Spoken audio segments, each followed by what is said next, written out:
Hello warriors, good morning. How are you? I am तो super excited कारण आज आहे डे 27 20 मिनिट्स चॅलेंज. थेंबे थेंबे तळे साचे असं आपण सुरुवातीला म्हटलेलो. थेंबे थेंबे तळे नाही, आपला तर समुद्र भरणार आहे हळूहळू. ठीक आहे. सो 20 मिनिट्स चॅलेंज मधला आज डे 27 आणि आज अगेन वन वर्ड सबस्टिट्यूशन आहे. 10 क्वेश्चन्स, त्याचं एक्सप्लेनेशन आणि खूप सगळे वर्ड्स. सो आजच्या लेक्चर मधला पहिला क्वेश्चन आहे, रिस्पॉन्सिबल अकॉर्डिंग टू लॉ अशी व्यक्ती जी कायदेशीररित्या जबाबदार असते एखाद्या गोष्टीसाठी, तिला काय म्हटलं जातं? Liable, eligible, legalised, legitimate. So याच्यातला कुठला शब्द असेल? ऑब्विसली मी आजच्या स्लाइडमध्ये एकाच स्लाइडवरती क्वेश्चन आणि आन्सर घेतलेला आहे. सो करेक्ट आन्सर आहे लायबल. लायबल म्हणजे आपण बऱ्याचदा हा शब्द तुम्ही ऐकला पण असेल, खूप ठिकाणी हा वापरला जातो की लिगली रिस्पॉन्सिबल असेल किंवा लिगली आन्सरेबल फॉर समथिंग. एखादी व्यक्ती असेल जी लिगली एखाद्या गोष्टीसाठी उत्तरदायी असेल, जबाबदार किंवा उत्तरदायी असेल, तर त्या व्यक्तीसाठी लायबल हा शब्द वापरला जाईल. मग बाकीचे जे वर्ड्स आपण पाहिले, एलिजिबल काय असतं? एलिजिबिलिटी क्रायटेरिया आपण खूप वेळा ऐकतो. एलिजिबिलिटी काय असते? एलिजिबिलिटी म्हणजे पात्रता. मग एलिजिबल म्हणजे काय असतं? जी व्यक्ती पात्र आहे. Qualified to be chosen or entitled to something म्हणजे एखाद्या ठराविक गोष्टीसाठी एखादी व्यक्ती पात्र असणं. Then legalised. लीगलाइज्ड म्हणजे काय? जे कायदेशीर आहे, ज्याला कायद्याने मान्यता देण्यात आलेली आहे, एखाद्या गोष्टीला कायदेशीर स्वरूप देणं, प्राप्त होणं, याला लीगलाइज्ड असं म्हटलं जाईल. Made legal, given legal status. आणि मग लेजिटिमेट काय असतं? लेजिटिमेट म्हणजे जे लॉफुल आहे, जे व्हॅलिड आहे, and in accordance with the law म्हणजे कायद्यानुसार आहे, जे कायदेशीर आहे, कायद्याने मान्य असं जे आहे, कायद्यानुसार व्हॅलिड जे आहे, त्याच्यासाठी लेजिटिमेट हा शब्द वापरला जातो. सो 5 वर्ड्स तुमचे इथे झाले. नेक्स्ट क्वेश्चन आहे, अ पर्सन्स फर्स्ट स्पीच. हा आयोगाने खूप वेळा रिपीट केलेला आहे. जर तुम्ही MPSCचे PYQ सॉल्व्ह केले असतील तर तुमच्या लक्षात येईल, ज्यावेळी तुम्ही वन वर्ड सबस्टिट्यूशनचे PYQ सॉल्व्ह करता हा प्रश्न परत परत येतो आणि हा अगदी रिसेंटली पण विचारला, 1984 पासून हा विचारला जातोय. सो पर्सनचं फर्स्ट स्पीच जे असतं त्याच्यासाठी कुठला शब्द वापरला जातो? Preface, maiden, opener, extempore. आता याच्यातला एक्स्टेम्पर तर आपण पाहिलेला आहे. पहिलं जे स्पीच केलं जातं म्हणजे जनरली संसदेमध्ये वगैरे जे पहिलं स्पीच दिलं जातं तर त्याला मेडन असं म्हटलं जातं. ठीक आहे, मेडन असं म्हटलं जातं. प्रिफेस काय असतं? An introduction or preliminary statement at the beginning of a book or speech. स्पीचच्या किंवा बुकच्या सुरुवातीला एक इंट्रोडक्शन किंवा प्रिलिमिनरी स्टेटमेंट दिलं जातं, ज्याला आपण मराठीमध्ये म्हणतो प्रस्तावना. म्हणजे एखादं पुस्तक जर असेल तर त्या पुस्तकाची प्रस्तावना आधी आपण वाचतो ना, मग आपल्याला एक आयडिया येते की ओव्हरऑल हे पुस्तक कशाबद्दल, या पुस्तकामध्ये काय दिलेलं आहे. किंवा कुठलंही स्पीच जर असेल तर त्याचं एक छोटंसं इंट्रो सेशन असतो सुरुवातीला, that is preface. Maiden first or inaugural. A maiden speech is a person's first speech in an assembly or parliament. पार्लमेंटमध्ये, संसदेमध्ये किंवा विधिमंडळामध्ये पहिलं जे स्पीच दिलं जाईल त्याला सुद्धा मेडन असं म्हटलं जातं. ओपनर. ओपनर कोण असतो? क्रिकेटमध्ये असतात ना opener. Something that begins or starts an event म्हणजे ज्याच्यापासून एखादा इव्हेंट जो आहे तो सुरू होतोय, तो ओपनर. आणि त्याच्यानंतर एक्स्टेम्पर काय असतं? Extempore spoken or performed without preparation. Just a मिनिटवाली कॉम्पिटिशन आठवते का? मी सांगितली होती तुम्हाला. अशी स्पर्धा जिथे तयारीशिवाय तुम्हाला भाषण करावं लागतं, दॅट इज एक्स्टेम्पर. नेक्स्ट क्वेश्चन आहे, one who thinks that human nature is essentially evil. म्हणजे काही लोक असतात ज्यांना असं वाटतं की माणसं ही फार स्वार्थी असतात, माणसं फार राक्षस वृत्तीची असतात, माणसं चांगली नसतात किंवा माणसं फारच सेल्फिश असतात. असे लोक, असा विचार करणारे जे लोक आहेत त्या लोकांना काय म्हटलं जातं? त्यांना म्हटलं जातं सिनिक. सिनिक, याला सिनिक असं म्हटलं जातं. ठीक आहे. सो ते माणसं कोण असतात जे असा विचार करतात ते असतात scenic.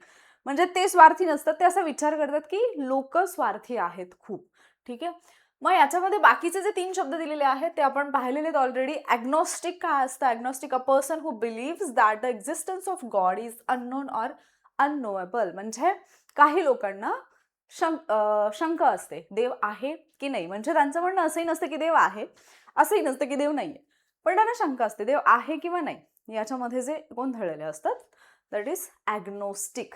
Scenic, a person who believes that people are motivated mainly by selfishness and distrusts human sincerity. म्हणजे काही माणसं ज्यांना असं वाटतं की सगळीच दुनिया जी आहे ती स्वार्थी आहे. Then sceptic. स्केप्टिक कोण असतो? तो माणूस जो खूप जास्त संशय घेतो. A person who tends to doubt accepted opinions or claims. कुठल्याही व्यक्तीचं मत वगैरे विचारात घेताना किंवा कुठल्याही व्यक्तीच्या बाबतीत संशय घेणारी जी व्यक्ती असते त्यांना स्केप्टिक असं म्हटलं जातं. आणि मिसोगायनिस्ट किंवा मिसोजिनिस्ट कोण असतो? हा person who strongly dislikes or has contempt for woman. ज्यांना म्हणजे स्त्री द्वेष्टा असं त्याला म्हटलं जाईल, ज्याला स्त्रियांचा राग येतो, स्त्रियांचा तिरस्कार करणारा जो आहे त्याला मिसोगायनिस्ट किंवा मिसोजिनिस्ट असं म्हटलं जातं. नेक्स्ट क्वेश्चन आहे वन हू टॉक्स व्हेरी लिटल. म्हणजे जो मितभाषी आहे. मराठीमध्ये हा शब्द विचारला जातो. मितभाषी, मोजकेच बोलणारा, अतिशय कमी बोलणारा जो आहे त्याला इंग्लिशमध्ये काय म्हटलं जाईल? याच्यासाठी दुसरा एक शब्द आहे जो आयोगाने खूप वेळा विचारलेला आहे आणि मी तुम्हाला लास्ट टाइम जास्त बोलणारा जो बडबड्या असतो माझ्यासारखा त्याच्यासाठीचा शब्द सांगितलेला आणि त्याचा विरुद्धार्थी म्हणून तो शब्द पण सांगितलेला. कुठला होता तो? टॅसिटर्न. टॅसिटर्न. टॅसिटर्न म्हणजे कोण असतो? जो खूप कमी बोलतो. यालाच समानार्थी दुसरा शब्द आहे रिझर्व. रिझर्व म्हणजे जो राखून ठेवतो, जो बोलत नाहीये, जास्त व्यक्त होत नाही, त्याच्यासाठी रिझर्व्ड हा शब्द वापरला जातो. म्यूट काय आहे? Unable to speak. आपण बोलू नाही शकत किंवा आपला माईक जो आहे तो आपण म्यूट करतो, म्हणजे आवाज बंद करतो, म्यूट.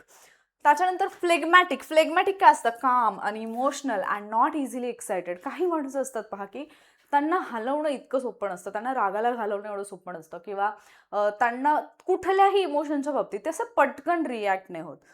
इट इज हार्ड की त्यांच्याकडून तुम्ही कुठली तरी रिॲक्शन मिळवाल किंवा त्यांना तुम्ही रागाला घालवाल. हे जे लोक असतात त्यांना म्हटलं जातं फ्लेगमॅटिक. लक्षात ठेवा हा शब्द, ठीक आहे. आणि स्टॉईक. स्टॉईक पर्सन कुठला असतो? हा तर इतक्या वेळा विचारला ना आणि खूप वेळा विचारला. स्टॉईक म्हणजे a person who remains calm and does not complain about pain or difficulty. ज्या माणसाला सुखदुःखाने काही फारसा फरक पडत नाही असा जो माणूस असतो त्याच्यासाठी एक शब्द वापरला जातो स्थितप्रज्ञ. म्हणजे सिच्युएशन कशीही असू देत, परिस्थिती कशीही असू देत, त्यांना फारसा काही फरक पडत नाही. ते असतात स्टॉईक पर्सन. नेक्स्ट क्वेश्चन आहे one who treats children and infants. जे लहान बाळांना, अर्भकांना ट्रीट करतात त्या डॉक्टरांना काय म्हणतात? का त्या व्यक्तीला काय म्हणतात? डर्मॅटॉलॉजिस्ट असेल का? नाही. डर्मॅटॉलॉजिस्ट कशाशी संबंधित असतो? स्किन, त्वचेशी संबंधित जे पण आजार आहेत, त्वचा रोगतज्ञ ज्यांना आपण म्हणतो ते असतात डर्मॅटॉलॉजिस्ट. सर्जन कोण असतात? जे सर्जरी करतात, जे ऑपरेशन्स करतात ते असतात सर्जन. मग कोण आला हा? पेडियाट्रिशियन. पेडियाट्रिशियन म्हणजे लहान मुलांचा डॉक्टर. पेडियाट्रिशियन म्हणजे लहान मुलांचा डॉक्टर.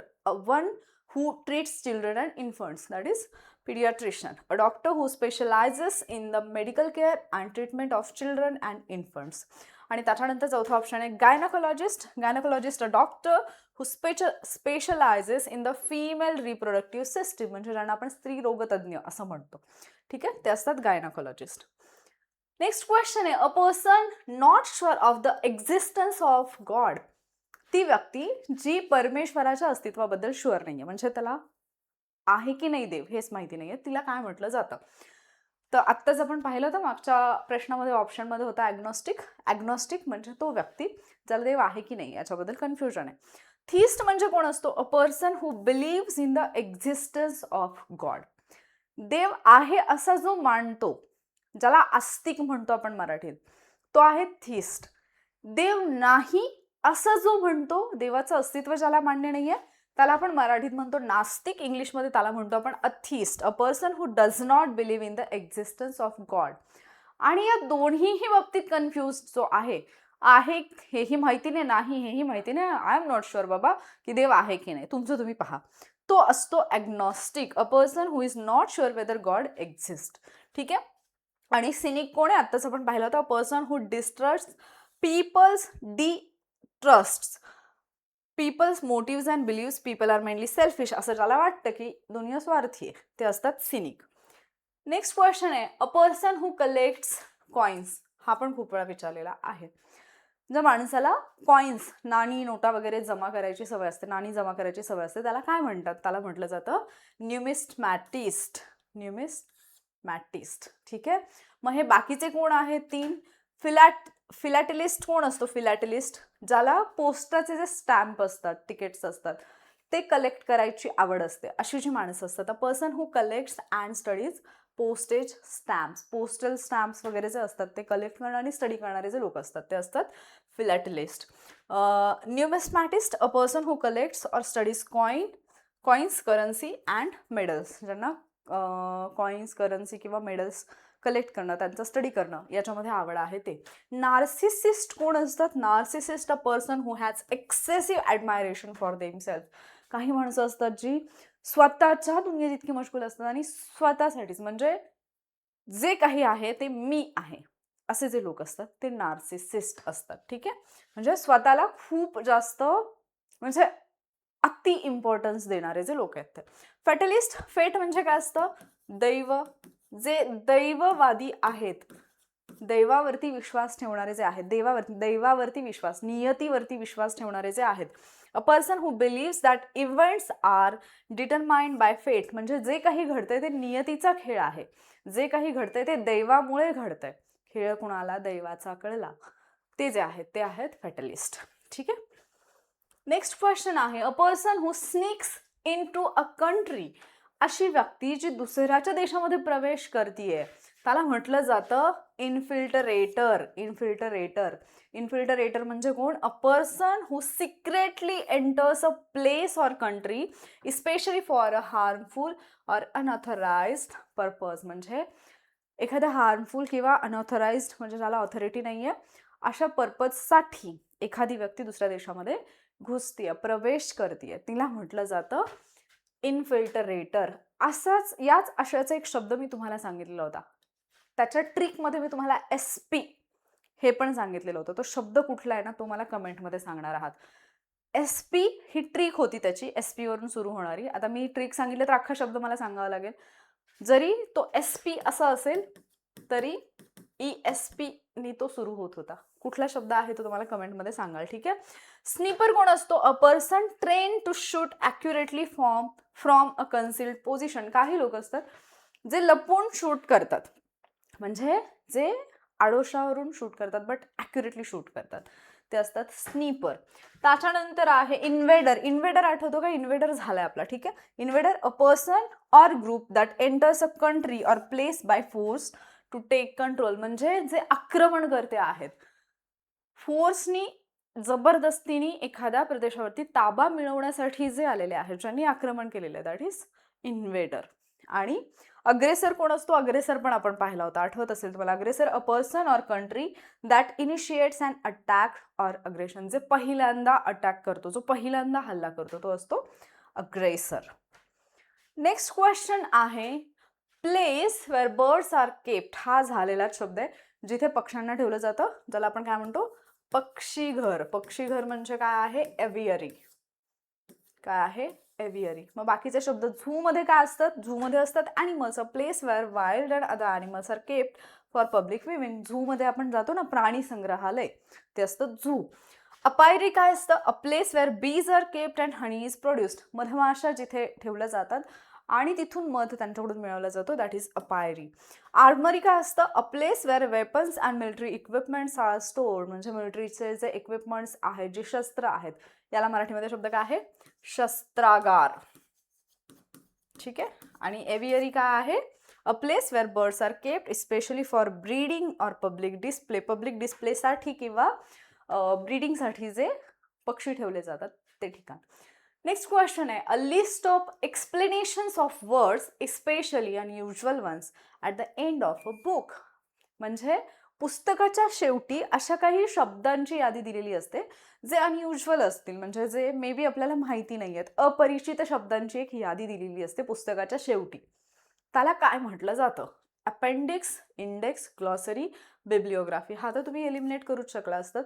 त्याला म्हटलं जातं ग्लॉसरी. कुठलंही पुस्तक जर तुम्ही उघडलं, म्हणजे काही संदर्भ पुस्तकं, त्याच्या शेवटी ग्लॉसरी म्हणून एक पार्ट असतो, जिथे जे अपरिचित किंवा जे नवीन किंवा जे अवघड वाटणारे शब्द आहेत, ज्यांचे अर्थ आपल्याला जनरली माहिती नसतात, तर त्यांची एक यादी दिलेली असते, दॅट इज ग्लॉसरी. ठीक आहे. अपेंडिक्स काय आहे? A section at the end of a book containing additional information. जी काही ॲडिशनल इन्फॉर्मेशन असेल ती अपेंडिक्समध्ये दिलेली असते. शेवटी पुस्तकाच्या शेवटी काही सूची जोडलेल्या असतात.